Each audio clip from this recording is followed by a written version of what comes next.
Hello and welcome to Justin and Donald Save America, episode 5. As always, I'm your host, Donald Kendal. I got Justin Haskins over here on the side of me, and we're going to be talking about the disturbing degrowth agenda, again, on episode 5 of Justin and Donald Save America. But before we do, of course, I have to put that call out there that if you like this show, you want to see more, you want more people to see this type of content, you can help do that by just very simple things: hitting the like button, hitting the share button, subscribing to this channel, all things that cost you absolutely zero, but helps us break through those big tech algorithms and get our content in front of more eyes. Justin Haskins, how are you doing today? I'm doing great. I'm doing really, really well. Are you? I don't know. I don't know anymore. Maybe the government of New Zealand can study my life and tell me how good my life is based on their 61 metrics of quality for life. So we'll get to that a little later. But we'll definitely get into that. I wonder how I do on those 61 metrics. Not well. I think worse than the average New Zealander. Maybe they can do something for me in New Zealand. People listening have absolutely no idea what you're talking about, but we'll get into it. We will absolutely get into it. So, Justin, obviously there's a little bit of a I wouldn't say rebrand, but a refresh of our background if you're watching this on YouTube. In fact, anyone that's listening to the audio only, I implore you to check out our video content on YouTube, and you know, you can comment on here, interact with us a little bit. This is the platform that we want to grow a little bit more, so that is the goal here. But got a little bit of a different little color scheme in the background. I think there's going to be a few new elements to our channel. I plan on doing every once in a while, if there's a movie that I think is interesting enough to do a little movie review on, I think we might try that out. I just saw the new James Bond movie, so if you're interested, check out our channel and see my little James Bond review that I'll be putting up a little later today. Does James Bond die at the end? What? Does he survive? James Bond is basically immortal. So, you know, he gets shot at by like 50 people at once. There's 12 cars chasing him down the street. You know, he always seems to live, but okay. Well, that's good. So Justin, where do you want to go first? What direction do you want to go in first here? Well, I mean, I think it's important that we set the sort of general context for this topic, right? What does the degrowth movement, what is that? What does it even mean? There is, believe it or not, a sizable and very growing, a sizable and ever larger group of people within the environmental left mostly, that is committed to this idea that the real problem, the real foundational problem with all of the various issues that they are concerned about, whether it's climate change or deforestation or, you know, population issues getting out of control and lack of food supply, like all these different things.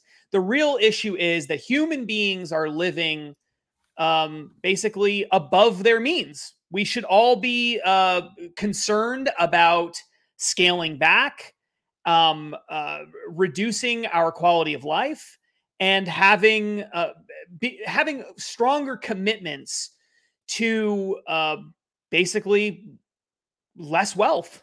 I mean, we should be living in not poverty, but well, maybe they would be okay with living in poverty. I know we're going to get to that, but they don't want us to be living at the quality of life that we are now, at least in the Western world. They think that's the real root cause of many of the problems that we have in society related to the environment, and that the only real way to solve those problems is for us to all scale back.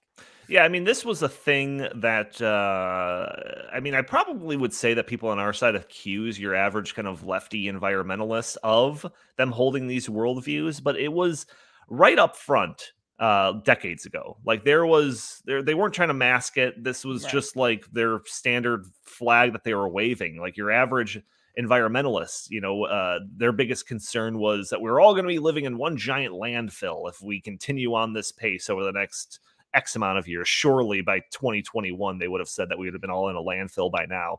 But now it's all kind of masked under this. So we have to do it for climate change type of stuff. And you just kind of drill down a little bit deeper And you see that there are these seeds of the degrowth agenda that still are prevalent throughout your kind of modern movement, all of this. Yeah, and one of the things that people may not realize, especially if they're younger, although I bet the older people in our audience would remember this, but in the 1960s and 70s, and to some extent in the 80s as well, one of the major concerns for people on the left was that there were too many people, and that there were all these models that they had.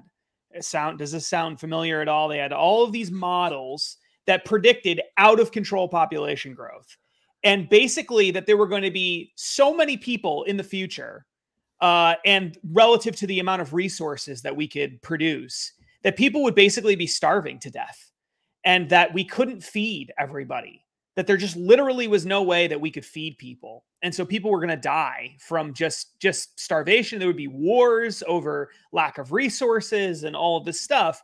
They did not believe that it would be possible to, advance technology and agriculture and things like that to the point where we could feed billions and billions of additional people.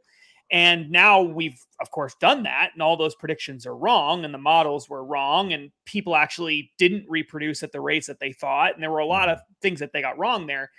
But that I think is sort of, in some ways, the source of this idea to some extent. This idea that we have one planet, there's only so much land, there's only so much resources, and if we have too many people, if we have too much, if we're living our lives, our quality of life is too high, eventually we're going to run out of these resources, and we're going to have death and destruction and misery and poverty and all this stuff as a result of it. So we have to centralize, control it, manage it, plan it from an international perspective.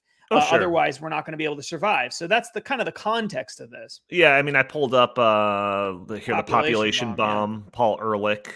He is very notable for making these very, now in hindsight, are preposterous predictions about the future and how we were all going to be starving to death. Was he the one that was saying that we were all going to disappear into a blue mist at some point? He was. I believe he was. And he was, if I remember right, he was. And he was super well known and quoted, and he spoke in front of Congress a couple of times. He was not like this fringe all crazy guy. He was at Stanford, I believe, and he was one of those guys who the newspapers went to right away, quoted all the time in the New York Times.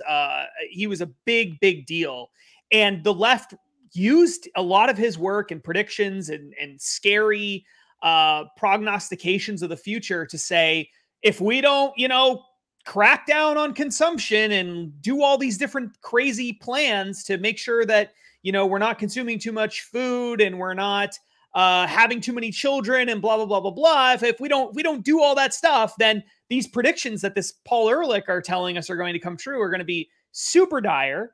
Right. And we're all probably going to end up dead or in a post-apocalyptic world or what. I mean, they were really crazy predictions. The other thing is that these things are cyclical, right? So you were saying that there's, some of these other movements were kind of bigger a couple of decades ago. And then it seems like nobody talked about any of this stuff again.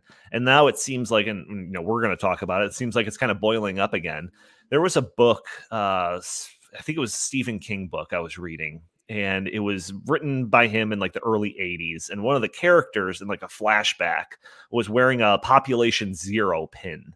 And I was like, oh, wait, what is that? So I Googled it, and population zero was a movement back in the 70s or something that was all about population control. And I was just like, I didn't even know that this was a thing back then. I was, naive reading this book or whatever. But yeah, so these things are cyclical. And I think based on a lot of these articles that I've been seeing recently, I think we're going to start seeing this more and more edge into the mainstream. So there's been a lot of, with all the talks about inflation and the supply chain issues and empty store shelves and gas prices are rising. It's you've got one segment of people that are saying that these are problems and we need to solve them, whether that's new infrastructure or, making our ports more 21st century or all of these different things to fix that stuff.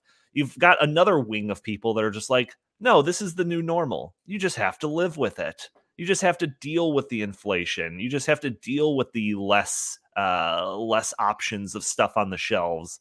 There was one article that I was reading. I think it was a Bloomberg piece, and it was like, yeah, Americans should live more like Europeans. It's about time that we do so.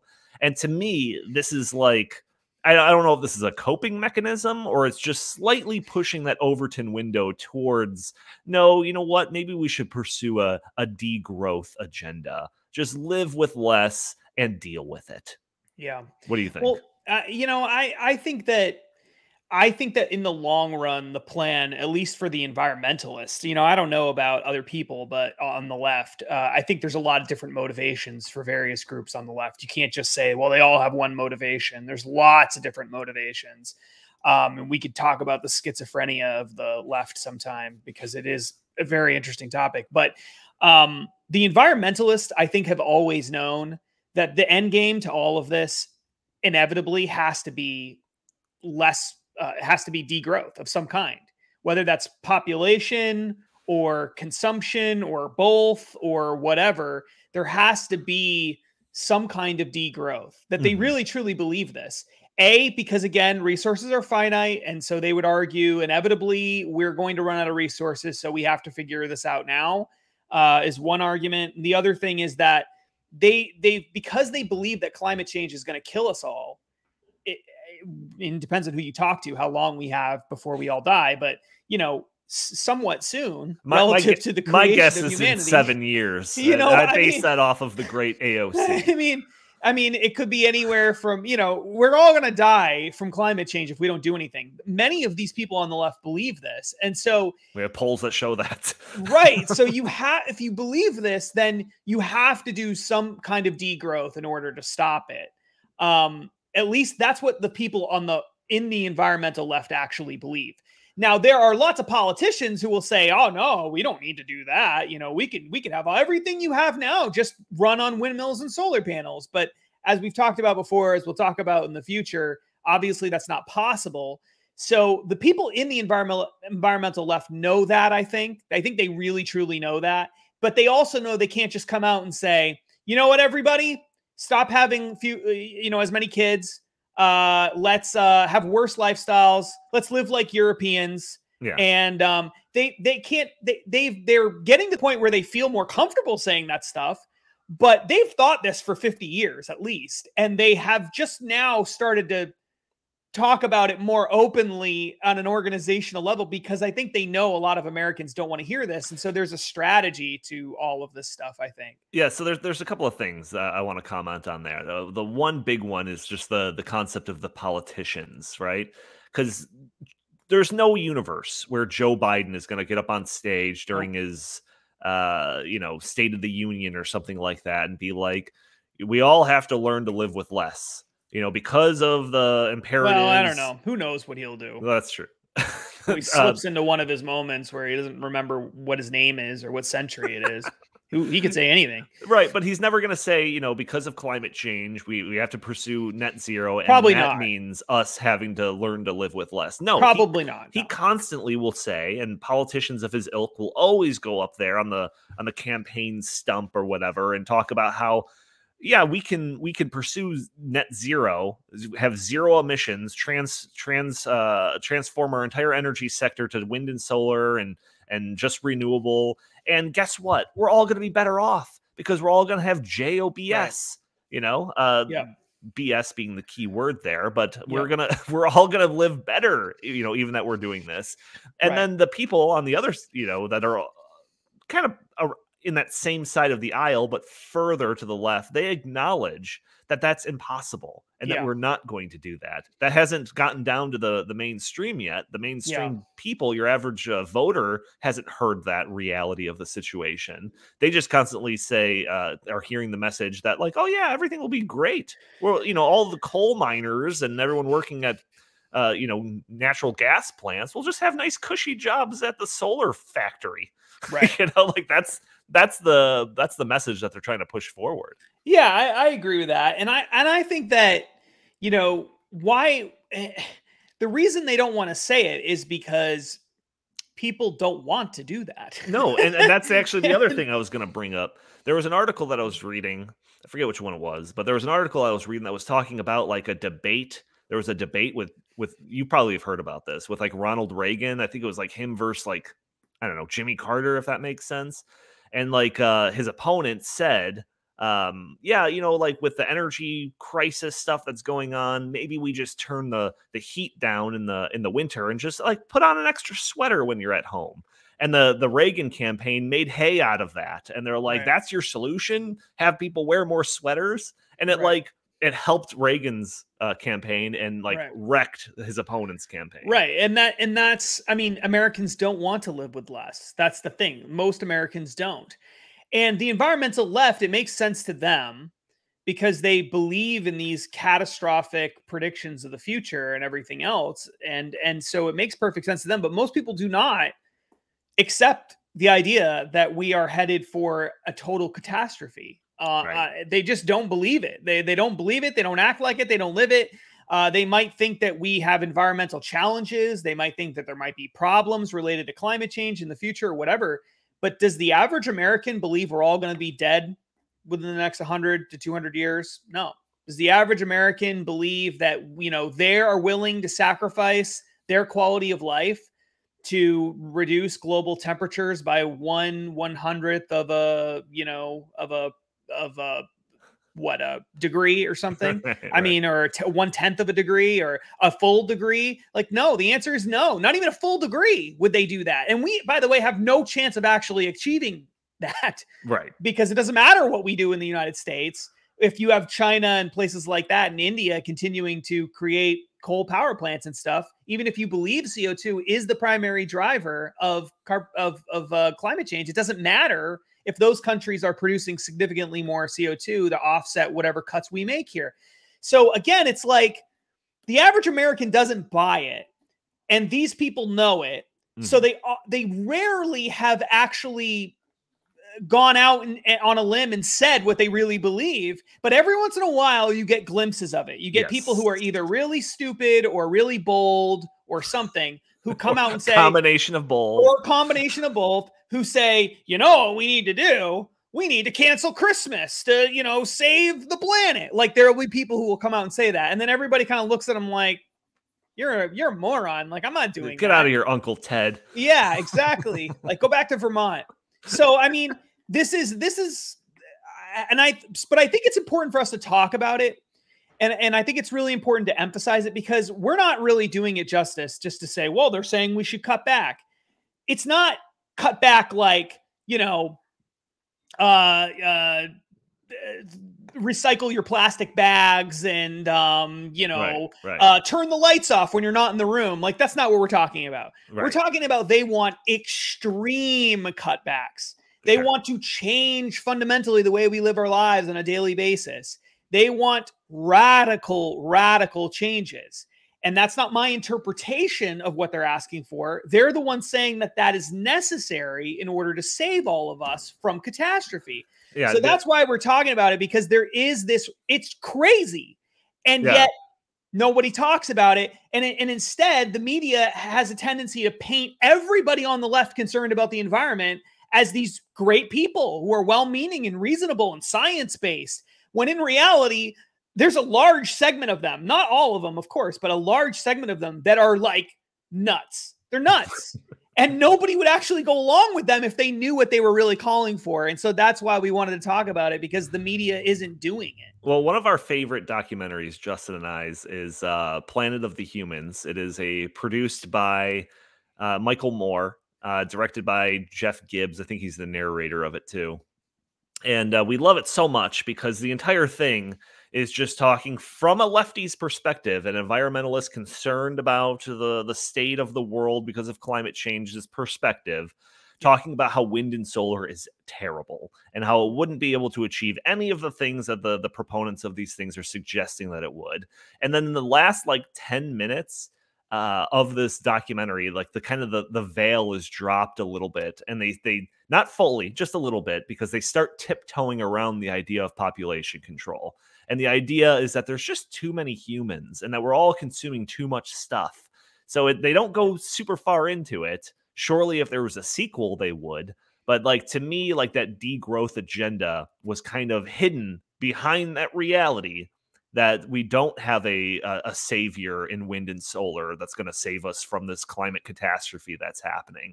And the real savior, for their perspective, is this degrowth movement. And I've got a couple of articles here that kind of, again, kind of hints at this stuff. I think that some of these articles that I was referencing, whether it's the learn to live like Europeans, or, this is just kind of the learn to live with less type of mindset. I think these are just like the seeds that are being planted to kind of start shifting that Overton window for these types of messages to be more consumed easier by your average voter. I think that's what's happening here. Maybe you can call me a conspiracy theorist, but I will say that anyone that's suggesting that I live like a European, we fought a war in the 1700s to make sure I never had to do that. But should we get to some of these articles? I mean, can you imagine if that was like the rallying cry, the campaign slogan? Live like Europeans. It's like, that's like the fastest way to lose an election in America imaginable. Live like Europeans. Are you kidding me? Well, when Trump was doing Make America Great Again in 2016, and Bernie Sanders was one of like the front runners for the Democratic primaries, I was saying that his slogan should have been Make America Europe Again. That's pretty good. That would have been perfect. All right, so here's to me, there's the Americans should learn to live like Europeans, that article. But this one to me is one of the most outrageous articles that I've seen lately. It is from, what is the publication here? Boston Review. Boston Review. Nothing good has ever come out of Boston. Except for America. Except for America. For America. I forgot about that one. Nothing good's come out of Boston since 1800. Anyways, the article, to save the climate, give up the demand for constant electricity. And let me preface this by saying this is a real article. This is not a joke. This is not Babylon Bee. This is not Justin's alternate persona that he wrote this under or anything like that. This is a real article. I'd tell you if it was. I promise. So the article starts off saying, many decades ago, electricity became the new oxygen, and the vast majority of Americans today believe they need it every moment of every waking or sleeping hour. How dare they? The United States has built a vast infrastructure for generating, transmitting, and consuming it, all almost entirely based on planet-destroying fossil fuels and nuclear power. Those fuels hold and store energy. If you accumulate enough of them, you can generate electricity abundantly and reliably. The result is that the average American household uses electric resources far beyond its needs while losing power for fewer than 6 hours per year. And I will say that when we do lose the power for those 6 hours during a year, we raise hell about it. Renewables can provide, that was my own commentary, that wasn't in the article. Renewables can provide that plenitude, and already do through wind and solar farms in Texas and California, but not necessarily all the time. Yeah, we know that. We know that when we see your, semi-yearly articles talking about how California is having rolling blackouts and what happened in Texas earlier this year. Yeah, we get it. It doesn't supply energy all of the time. The sun shines at us constantly with more energy that we can possibly use at any moment, but the Earth's rotation puts us in the shadow at nightfall. And wind, of course, can simply stop. As a result, the leading fossil and nuclear-free sources of energy bounce from feast to famine, raising the possibility of more frequent and longer power cuts. Critics, often supporters of natural gas, say wind and solar power are not ready. Renewables, they warn us, pose an intermittency problem. So the article talks about the intermittency problem and the fact that the wind doesn't blow all the time, the sun doesn't shine all of the time, and all of the potential solutions to rectify this, to make sure that the lights do stay on in these intermittent periods of time. They talk about battery backups, and they talk about other energy storage solutions, and gas power plant backup, and all of these types of things, and the drawbacks to all of these. We don't currently have the resources or technology to do giant battery storage systems, et cetera, et cetera, et cetera. So what do we do? What do we do in the meantime? Because, from this author's perspective, we're all going to die from climate change soon. So we can't just sit there and wait for these intermittency problems to be taken care of. No, we should just make the transition to wind and solar right now and deal with the blackouts and deal with the lack of constant energy. And that will just be, the way of life until we get these backup systems running. They suggest it'll only take a couple of years, but surely it'll take, decades, if not more, if not like it being impossible. We don't even know yet because it's a grand experiment on their side. But at the very end of the article, and again, this is a real article, the concluding paragraph says, what applies to the pandemic also applies, and also with desperate urgency, in the climate crisis. We can live with some intermittency and rationing, at least until batteries and other forms of energy storage are up and running elsewhere. They talk about hospitals certainly need 100% reliable energy, et cetera, et cetera. For a while, let's eat a cold dinner here and there. Continuity costs too much. Climate change kills, and it kills vulnerable people first. Intermittency saves lives, and it saves vulnerable people first. Let the pause take its place in continuous climate activism. So, I mean, that to me is like, again, it's kind of shifting that Overton window. It's trying to prepare people for the reality of the situation, that if we are going to pursue this renewable energy only agenda, we're going to have to live with some power outages here and there and eat some cold sandwiches every once in a while for dinner because we don't have the electricity to heat up some food. What do you think about this article, Justin? Yeah, I mean, this just... But I do think it is about shifting the Overton window. Like, I actually do think that that's what goes through these people's minds. They don't write this and think, oh, you know what? Like, I'm going to write this and then a bunch of people are going to just eat cold dinners for the next, 10 years. Like, that's not what they think.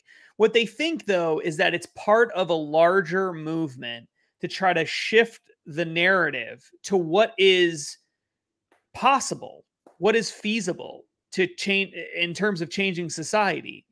And I think that's what shifting the Overton window means, by the way, for those who don't know that. And that's what I think is happening here.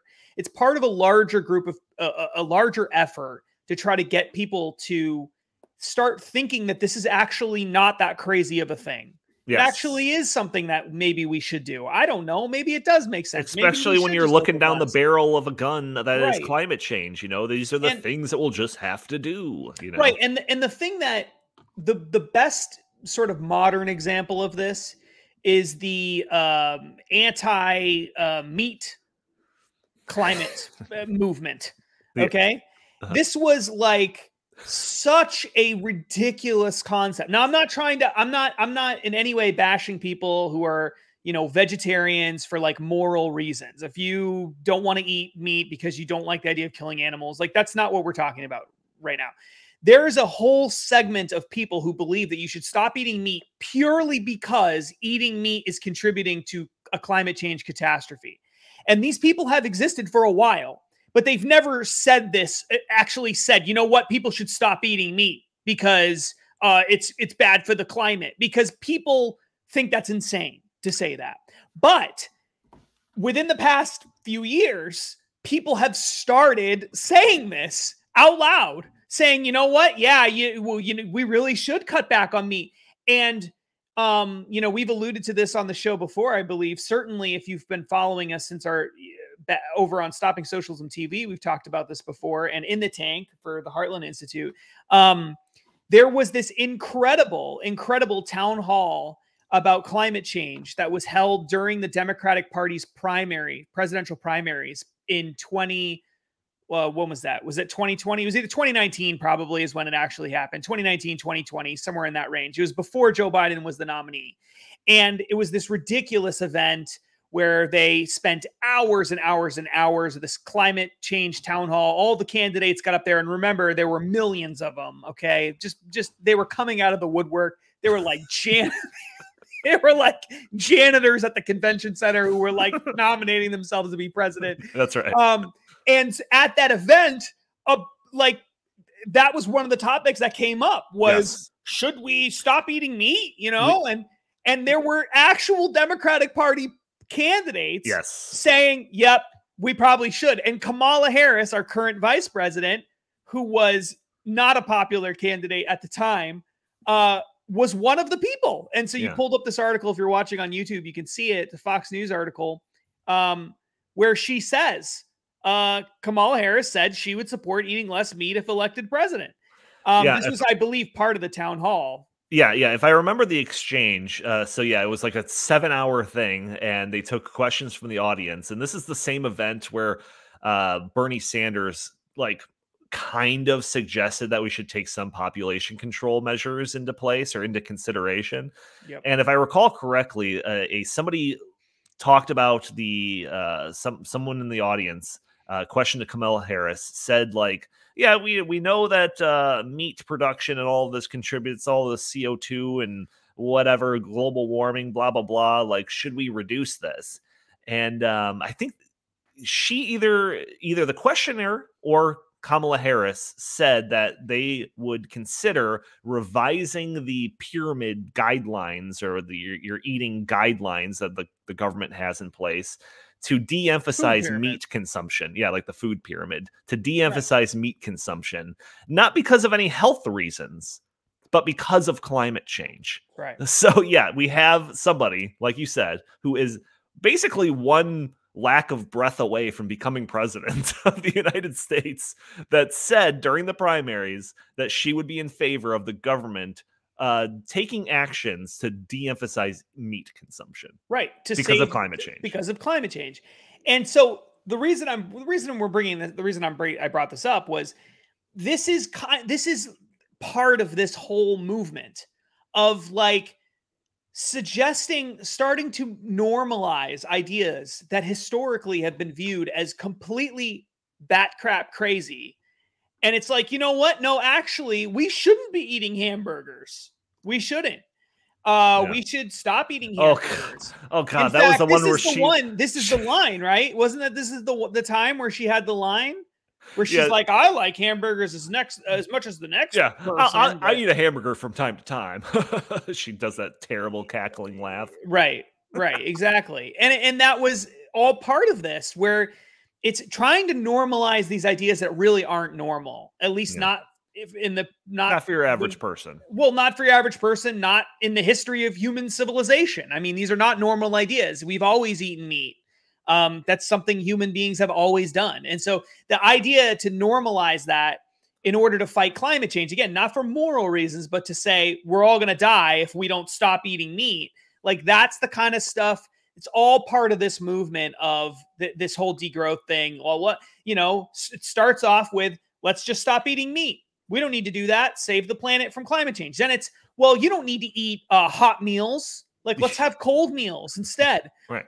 You don't need electricity all the time. Right. You don't need a house that's got 5 bedrooms. You could do 3 bedrooms. Your kids don't all need to have their own separate bedrooms. They can double up. They can have bunk beds. You don't need 2 cars. Right. You can have 1 car. Like, it just starts with that and expands itself out. When does it ever stop? You see, it stops when you have, like, basic subsistence, right? Because you don't really need anything other than any kind of luxury. I mean, that's the very definition of luxury, is that it's more than what you need. And so most of American society is really luxurious, technically speaking. Especially compared to other countries. Yeah. If it's more than what you need to survive, it's really a luxury. And so most of American society is very luxurious, and that actually is a benefit of living in America. It's a great thing.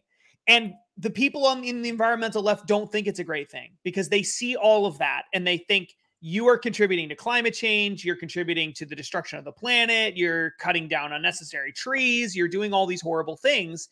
And we need to convince people over time to stop thinking that these things are good and to start thinking that more consumption, more GDP growth, more economic growth, better quality of life, these are not the things we should be looking at, actually, to determine whether society is good or bad, or whether our policies are good or bad, or whatever. Instead of looking at how wealthy people are, we should be looking at how well we're doing at saving the planet. That should be That should be much more emphasized than it is currently. And this, again, is all big movement to try to move us, a part of a bigger effort to try to move us in the direction of, let's throw out all of our traditional understandings in human civilization about what it means to live a good life, throw it all out the window, and let's instead put, the weevil, our friend the weevil, and like various other random animals above human beings.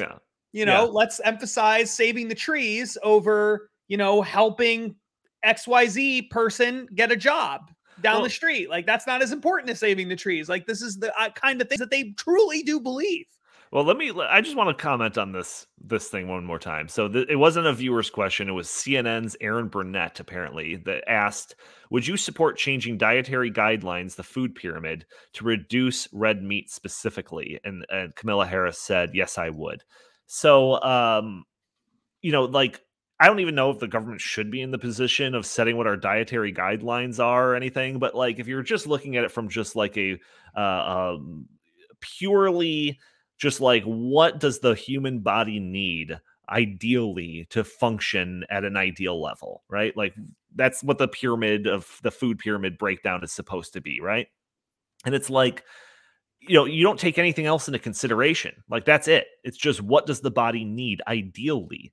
Like, you don't take into consideration supply chain issues or climate change when you're determining this. Oh, there's no grain, so we're just going to take the grain part of the pyramid out. Like, no, this is just purely what is good for the body, right?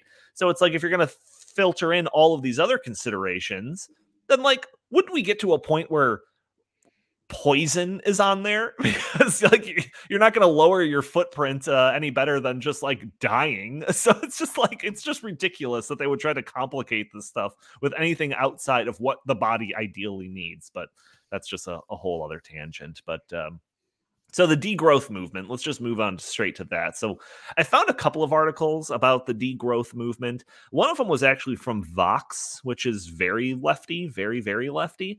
And their like take on it was like, this is what the degrowth movement is, but guess what? It's not going to do well politically. But this article, this is CNBC, almost takes like a very pro degrowth stance, which is kind of surprising to me. And as we go through this, you'll see some of the language that makes me say that. But the article is A Guide to Degrowth, the movement prioritizing well-being in a bid to avoid climate cataclysm. So the article says, a group of economists, ecologists, and anthropologists is seeking to challenge a central plank of global economic policy, that more is better. The degrowth movement has received renewed attention in the wake of the coronavirus pandemic after the spread of the virus last year coincided with the worst economic downturn since the Great Depression of the 1930s. Yet, as policymakers prioritize an economic rebound, scholars are backing an idea that pushes social and ecological well-being over a system that pursues relentless economic growth. Degrowth would require societies to abandon the idea that the percentage change in domestic gross product is an accurate indicator of progress and instead learn to live better while producing less. So throughout this, and Justin, you covered most of this already, but throughout this, it talks about how scholars and academics are pushing for this idea of degrowth, even though it's counter to all of the stuff that you hear people talk about on TV and all of that. But that scholars are advocating and academics are, those are the terms that they use. They make it seem like anyone that's got any type of education is behind trying to normalize it. Exactly. And when I see like that type of language, and I'll find an example when you start talking, but when they start seeing like the language like that, to me, it's like reminiscent of the 97% of scientists agree everything underneath the umbrella of climate change. It's like that. Like they're pushing like this is the consensus. All of the academics are suggesting that degrowth movement is the thing that we need to pursue. And I think, again, this article, CNBC, it's not just some left-wing rag or anything like that. CNBC is the seed that is going to help shift that Overton window. That's right. But yeah. That's Go ahead.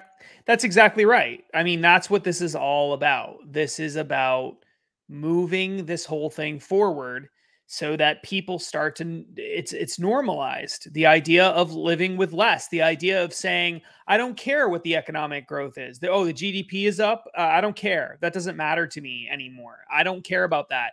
How good is what is our quality of life in terms of the environment? That's all I care about. And the problem with this way of thinking is I am all for, like, logically, it is true that you can't just look at economic measurements, economic growth, and say that is the sole indicator that we're going to look at to determine how great a society is. That's true, because you can have lots of economic growth in a slave society, okay? And maybe those slaves are really miserable people, obviously, because they're slaves. And so is that a good indicator of that well-being in that society? No, of course not. Government spending is a component of GDP. And obviously we're against like ridiculous government spending. Right. So yeah, I mean, just looking at GDP and stuff like that is not the way to determine whether a society is successful or not. China has great annual GDP growth compared to many other countries in the world, but they also have 1 million people in concentration camps in the western part of the country. So it's not like you can just look at GDP. I get that. But what they're saying is not just we shouldn't be looking at GDP and not just we shouldn't be looking at economic growth. What they're saying is we shouldn't really even want economic growth. We shouldn't even want growth, period. What we should want is to be able to survive and not be miserable. But, we should have maximum economic growth so long as it doesn't cause any kind of harm to the environment at all. Mm-hmm. And as long as we're not consuming more than we really need. Right. And all these other things that are very, not in step with what most people believe, but also super subjective.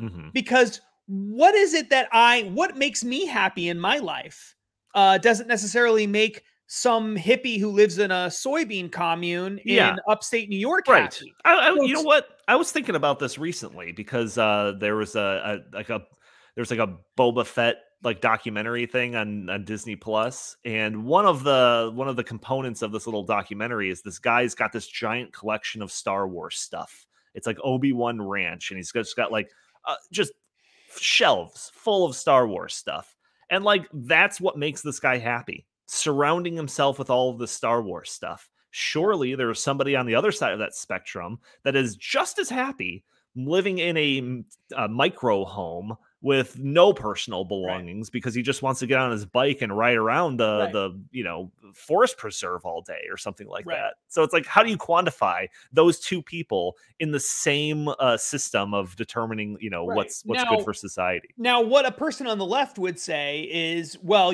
those people are materialistic and they shouldn't be materialistic and we shouldn't have that, they shouldn't be happy by those things. We should make them different so that they aren't as happy, or we shouldn't care whether they're happy or not because their happiness is based on materialism. But now that in and of itself is a self-centered, subjective way of looking at the world, right? Of course. But the other thing is, let's take an example that is not materialistic. Uh-huh. How about I like to bake. Baking makes me happy. Okay, there's a lot of people who enjoy baking as a hobby. Do you really need to bake, though? I mean, do you really need to? Do you have to have dessert at all? Right. No. Dessert is the most pointless of all the meals. Because really, when you think about it, it is by definition, by definition, it's bonus food, right? It's a luxury. It's the definition of luxury food. Do we need a decadent chocolate cake? No, we don't. So should we get rid of all the chocolate cakes in the world? Because do we really need chocolate cake? It's bad. Ultimately, it may not be as bad for the environment as driving a Humvee, but it's still not necessary, right? Sure. So can't we just eliminate that? I'll give you another example, which will impact a lot of, especially younger liberal people. Do we really need alcohol? I mean, do we really need it? I mean, I know people like it, but do we need it? No, we don't.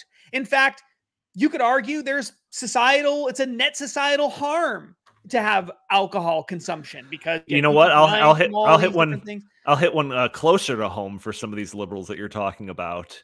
I've seen a number of articles pop up in the last couple of years talking about the energy consumption of pot farms and how those need to be dealt with and all of that stuff. So. Right. And I'm not trying to argue that we shouldn't have legalized marijuana, or that we shouldn't have alcohol consumption, or baking. Or baking. That's the difference between people on our side and people on their side. Well, you know what? I don't try to tell them what they should or shouldn't want. That article about Boba Fett, collectors stuff behind. I don't care. It doesn't matter to me. Do what makes you happy. I made a comment about that article that was saying that Americans need to just live more like Europeans or whatever. And it's like, yeah, great. Can I have the choice? Right. Can I have the option to live like that? Or do I just have to be forced into it because of our incompetent leaders are driving me into a position where I have to live like that? Right. And this is the genius of their system, is they would say, well, we're not saying that we're going to force people to eat cold meals at night. And it's like, that's not what you're saying today. What you're saying today is, really we should be eating cold meals. And then what happens is, over time, eventually we get to the point where enough people believe, really, we shouldn't be eating meat anymore. Right. And then it becomes a majority of people say we shouldn't be eating meat, so we're going to force everyone to stop eating meat. Yeah, I mean, that's what ultimately happens. That's how every liberal policy is like that. You could see that slippery slope when it comes to free speech stuff. I mean, we have all, as a society, realized that there are certain words that we should not say to certain people, and that's just but now it's getting to a point where it's like, well, why don't we just make those against the law then? Right. We've seen this with a million things. Cigarettes, right? Yeah. I mean, if you were, I don't smoke tobacco. Donnie doesn't smoke tobacco. So this is not in any way we're just smokers who are mad at the world. But if you were in the 1970s or 60s, and you were listening to the anti-smoking crowd saying, we shouldn't have smoking. We shouldn't, have smoking in public places, or we shouldn't have smoking in restaurants. I actually remember being a kid going to restaurants and there were smoking sections. Oh yeah, me too. People, if you were 15 right now, that would be, I don't even know if you're 15 right now, if you even knew that was a thing. Yes. But that used to be able to smoke everywhere. You could smoke in business places. You could smoke everywhere in public places. Some airplanes you go on still have the no smoking signs on it. Yeah, because people used to think that was okay. So you could smoke in an airplane. Right? Could you imagine that today? Exactly. They used to make cars. I don't even know if they do this anymore. But cars had built-in ashtrays. Oh sure. Well, and lighters, so that you could light your cigarette in your car. They had cigarette lighters. So I mean, that was a thing. And back then, no one was saying that we should just, ban cigarettes or prevent people from smoking everywhere or whatever, right? We weren't saying that. We weren't saying we're going to make it impossible for you to smoke. But today there's all sorts of people who say, we should just ban cigarettes. We shouldn't even allow people to have them. Absolutely. So that's the thing. It's we move steadily. Guns are the same thing, right? There was a time when it was well, we're not saying we should ban all guns. Only certain people shouldn't be allowed to buy guns. Then we're not saying that, it's all guns should be banned. Just handguns should be banned. Then well, why do you even need guns? Well, we shouldn't even have guns in society. Why do you need a gun in your house? You don't need a gun in your house. And before you know it, there's just no guns. Right. That's how all these things work. So it's the same thing with this degrowth movement. It's we're not saying that, we're going to force you to eat cold meals. But then if enough people believe that we should be doing that, that would then become the rallying cry. It would be, you shouldn't be eating cold meals. The same thing is true with food, right?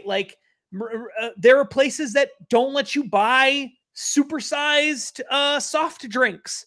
They've actually taxed that or banned that in some cities. Sure. Plastic bags, things like this. It's it started out by saying, people really should bring their own bags to the grocery store. And then it morphed into, we're not going to let you have plastic bags. Right. You really should use paper straws, has morphed into, you have to use paper straws. We're not even going to let you get plastic straws. This is the kind of, it always moves in this and direction. just wait until, you really should limit your electricity use to be more green, and turn off, you mentioned this earlier, turn off the light bulb when you walk out of a room. We're going to monitor your energy usage and make sure that you are, within your limits and all of that. Tell me that it would be, if I was if a politician like a Bernie Sanders type came out tomorrow and said, you know what we should do? We should, in all new houses, we should have it should be the law, like a building code law, that every room has a monitor in it that determines whether someone's in the room or not, so that the lights will automatically turn on and off. Because, if we did that, we would save so much energy and so much, we would reduce climate change and all of that. If that was like a major thing for the left, and it isn't, but if it was, most of the Democrats would be like, yeah, that's totally fine. Oh, yeah. Yeah. It's not, I'm not saying it's like a camera collecting data or anything like that. I'm just saying it's a monitor. It probably would be. But that would be next. But if it was just as simple as the light automatically turns off when there's no one in the room, the light automatically turns on when someone comes in the room, they would totally go for that. They would be 100% behind that. You know what? I'd be surprised if this isn't like the new Amazon gadget of the year come next Christmas. Right. Like, all you have to do is just amp up the little Amazon Echo or whatever it's called, Alexa, or I don't know, whatever it's called, to be able to monitor things. The Xbox, like the newest Xbox, has like a 3D imaging type of thing, because, they have the kind of built-in VR aspects of it, and it's able to like know what's going on inside the house. So just scale that up, tie that into the electricity system, which the Alexa already can, like turn off your lights if you ask it to. Tie those two things together. This thing could exist tomorrow. So yeah, they already have the technology. I mean, it's not like they couldn't do it. It's just a matter of, is it worth the political capital to spend to try to make this thing a reality? Well, it's not for them right now. But like, we're talking about this stuff, and people might be listening to this and being like, oh, it's just like these activists that are on the street with these signs that are proposing this. And, that's very far from anything being imposed on us or anything. So what is the trajectory in which these ideas will actually manifest into some way that will impact us? Now, of course, you could have the Bernie Sanders or the AOC that's elected to whatever office, and then they can start imposing some executive orders, or if there's enough of a landslide of these types of people in Congress, they could pass some stuff, or Great Reset type stuff. That could all happen because of public and private partnerships and all of that. But there is already movement in some countries to pursue something that is in line with this degrowth agenda.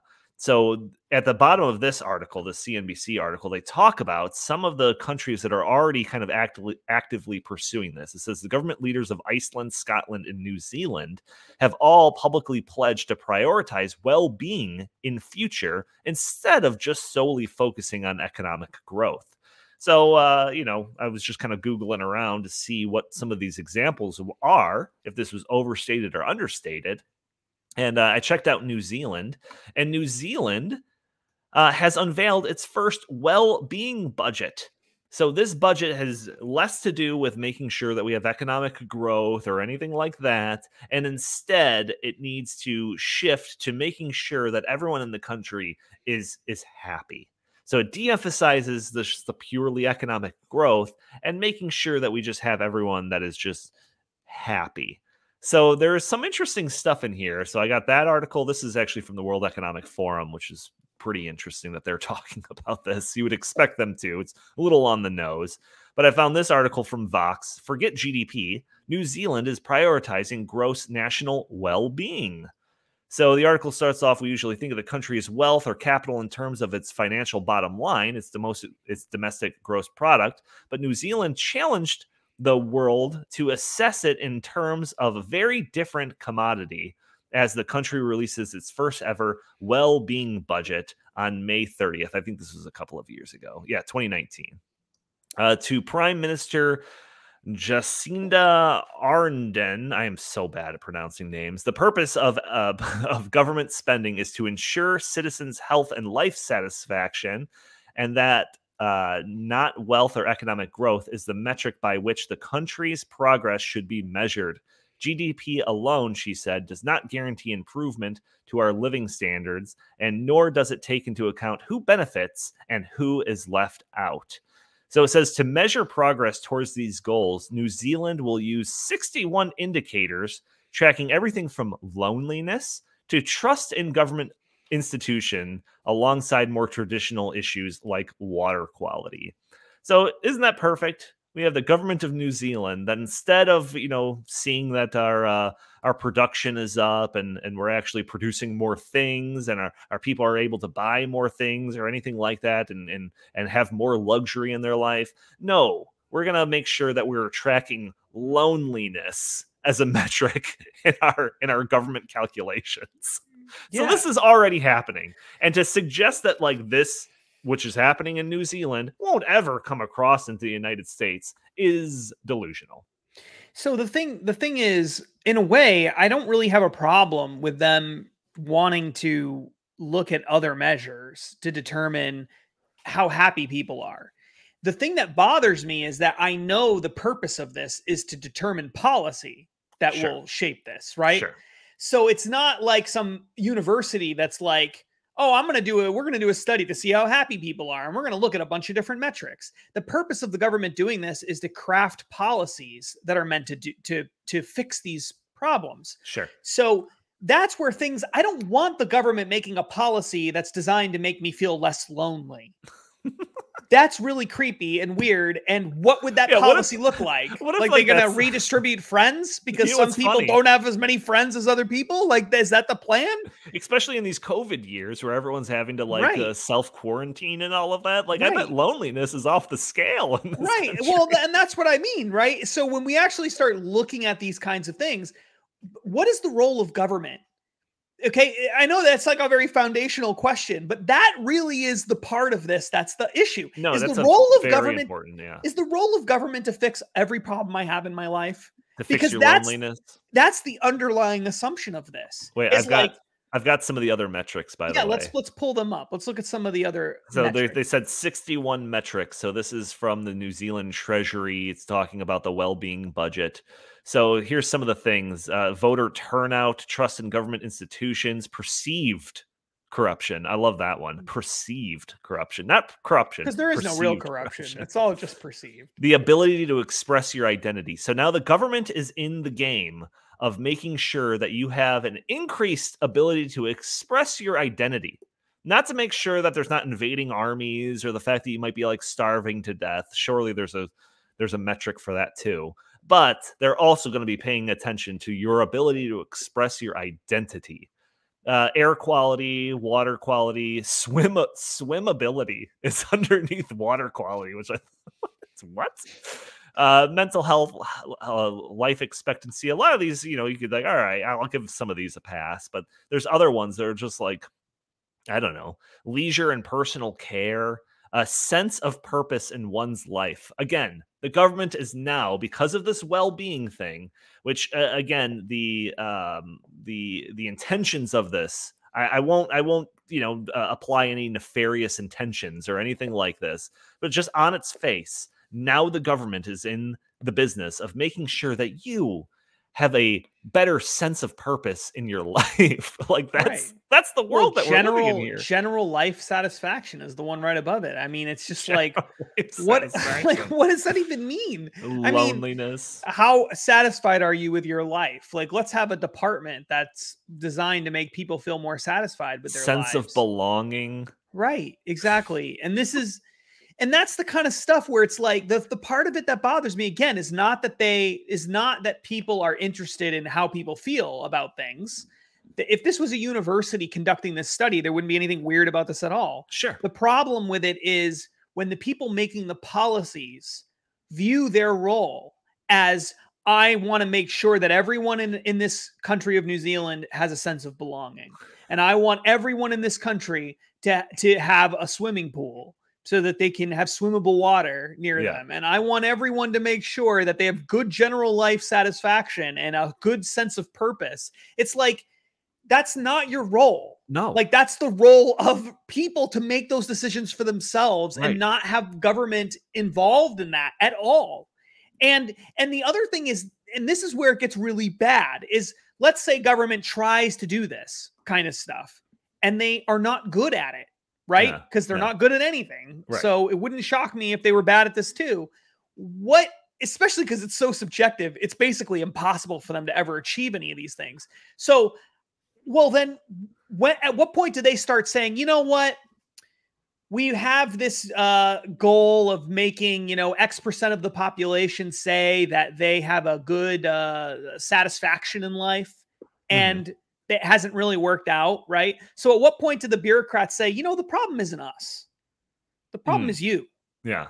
You people are never happy. Or better yet, it's the problem is our political enemies. Yeah, exactly. Well, and that becomes the other thing, right? Is it's like, if policy is the reason why some people are happy and other people are not, then if people are unhappy, how easy is it for them to say, well, the equivalent of the Republicans, for example, or the equivalent of the Democrats. Yeah. They're the reason you're miserable. Oh, you've got problems at home. Well, it's because of the Democrats or because of the Republicans. Yeah. Like, it's them. They're the ones. If only you elected the right politicians, you wouldn't have these problems at home. Now, that might sound ludicrous. That might sound kind of crazy.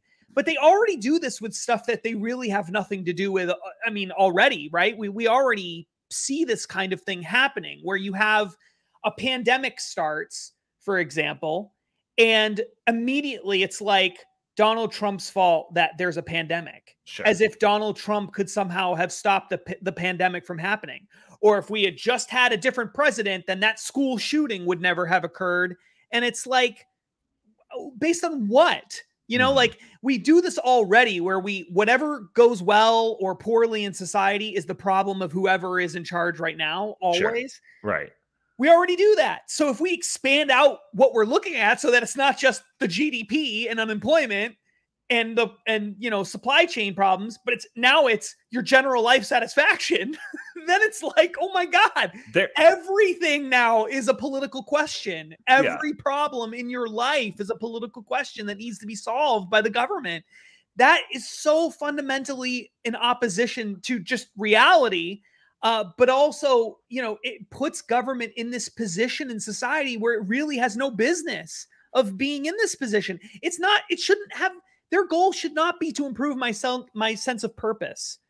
That's not what the government's meant to do. Right. And by accepting this kind of these metrics, you're almost accepting the underlying assumption that government should be crafting policies that improve these things, when in reality they shouldn't be, because that's a really dangerous game that you're going to get into, and we're all going to be worse off as a result. We're very close to in this timeline that we're currently living in. We're very close to seeing what the New Zealand's Labour Party's 3-point plan to tackle loneliness is, and I cannot wait for that. So there are some silver linings to all of this. But Justin, we're already over an hour, so we should probably wrap it up for today's episode of Justin and Donald Save America. Do you have any last words of wisdom, anything you want to get off your chest before we call it a day here?